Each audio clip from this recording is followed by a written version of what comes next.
Welcome, Helen. Thank you, Alison. Thank you very much for coming to talk to me and us today about the living room and the living room at Glamorgan Spring Bay from the Greater Choice for At-Home Palliative Care project that has been happening here for nearly a year or over a year. And you've been a big part of coming along to those meetups regularly. So thank you and welcome. Thank you, Alison. Oh, it's lovely to be given an opportunity to talk about it. Yes, because it's meant a lot to me. Okay. Yes. Been lovely. Thank you. And what was there something in particular that you did find very valuable about or important about coming to the living room? Yes, I think that in retrospect, I didn't realise it at the time, but it was given that opportunity to move into that part of our lives, my husband's and my life, where we do need to prepare for that stage of life coming to an end. And I think I particularly had always lived as though it would never come to an end. So having an opportunity was lovely. And I really came initially to support the initiative because I thought somewhere in my head I thought it was important, but I hadn't realised that it would be important for me too. So initially there was perhaps just a supportive to a new initiative that was coming to the community. Yes, that's right. But actually you found that it's had real personal purpose. That's right, yes, because as a social worker, I'm always thinking, oh, that'll be a wonderful opportunity for people. And often it's really important for me as well, of course. So it was realising that. And I hadn't been to anything in this way except to go to a workshop that was must have been run from Primary Health. But a couple came to Bishano and they talked about the end of life and what would a good death be like. Okay. So, and I hadn't thought about it at all before, but I went because of Kim having dementia and thought that I needed to learn something about it. But then moving on to the living room, that made a huge difference just for me to realise that I was in a different place and I had to be thinking about how I was going to live my own life and change my own life. As I now had to be a carer for Kim and also what happens at the end. And I'd never realised that we could do something in a different way. Okay.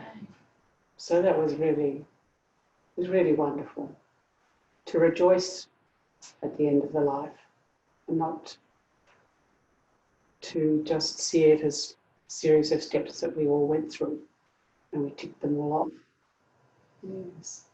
So you think that's given you an opportunity to explore the end of your life in a more open or celebratory way? Yes. And to think of being able to have the person, the body in the home in that way, in terms of actually dying, and not have to have someone spirited off and not to be seen until they were in the coffin. Those sorts of things, those sorts of issues. So the difference in after death care about how we can actually care for our own at home. Yes. That was new information. That was really new, and it was yes, it just really resonated. I liked that very much. But of course also the pre-care and the caring for ourselves and caring in our communities like that. I hadn't been part of that network before, and I thought it's been really lovely, and I'm sharing the stories and the experiences of living with someone who's not well now or who's in the latter stages of their life. It's just I've just really enjoyed it. Yes. Has it been helpful for you to talk with your family members? Has it made it easier to talk to your children? Or Yes, I think it's funny, isn't it? Because I never did with my parents until right towards the end. But I seem to be talking about it all the time. I think they get a bit sick of it. I'm saying, well, look, when Dad or I die, this is being prepared for and so on. And I think they just want us to go on forever, as we all want our parents to go on forever. Or perhaps we do. Anyway, I always did want mine to go on forever. I'd always imagined they'd always be there. So perhaps that's why our boys think they'll always be there too. Yes.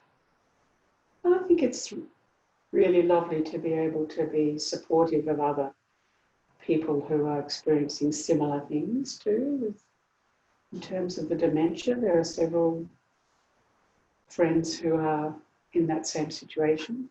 So we can joke about it really and make light of serious things. Yeah, it's been good. And I think it's been beautifully facilitated, and having you and Lynn there with your experience and knowledge and skills, that's made a big difference as well. Thank you. So I hope that continues in some way. Yeah, well, the living room is the importance of the living room at the beginning was that we would get established and known through the project, but that it would be a part of the community once the project finishes. And so there is, that place and that opportunity isn't going to go away once this project finishes, and that it's something that we think will be valuable and utilised, and we will, it will stay within the community, and it's for everyone. It's not anyone's, it's all of ours. It's and we all have something to bring, and we all have experience and knowledge and expertise in our own ways. And it's I think about really having, we've used the word opportunity a lot, but the opportunity to have conversations about subjects that aren't normally conversed about. Yes, exactly. And then actually stepping into the realisation that once we do that, it's not anywhere near as difficult as what we thought it would be. No. And not only that, it really does allow for things to be done differently. And that's where we move into the knowledge is then allows for choice, and again, more opportunity and a way of engaging with the process that we often disengage from, or we don't engage with until we are in an acute situation, and then it's just very difficult. So yes, I think that being prepared to deal with what happens and deal with it in a different way than we've seen in the past with our own families, I think that's really wonderful too. And I don't think I would have thought about these things at all had it not been for the living room. Yes, and the knowledge and the other partners that have been brought in. It's been really lovely. Yes, thank you. Oh, you're welcome. But I think as well it's important to say that it doesn't take away from the grief and the sadness of the actual event, but what it does do is allow for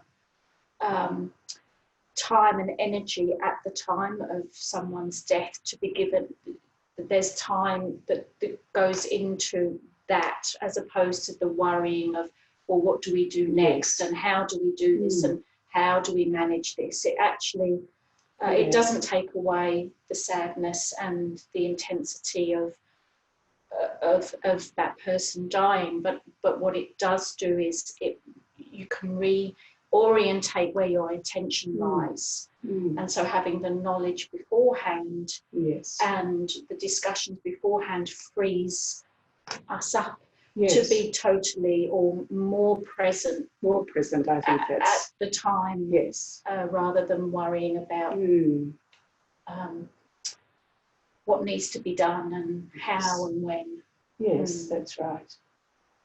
And do you think part of that being prepared is also planning too for what comes after death, the funeral, or the how we manage a funeral, how we manage the deaths in terms of in different ways?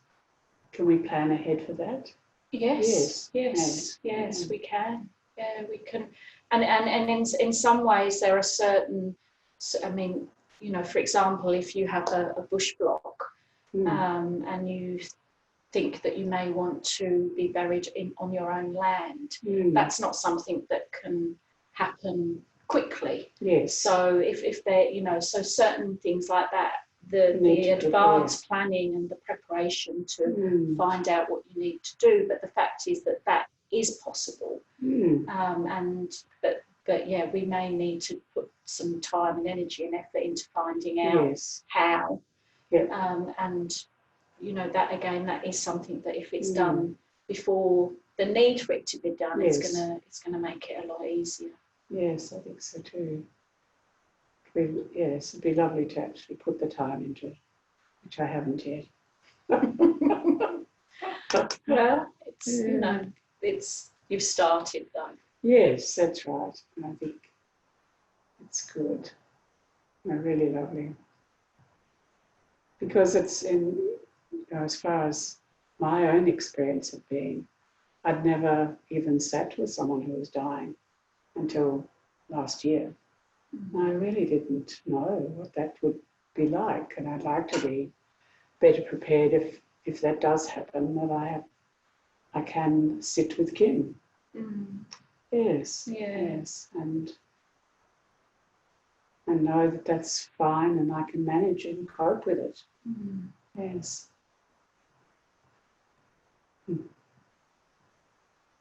Strange, isn't it?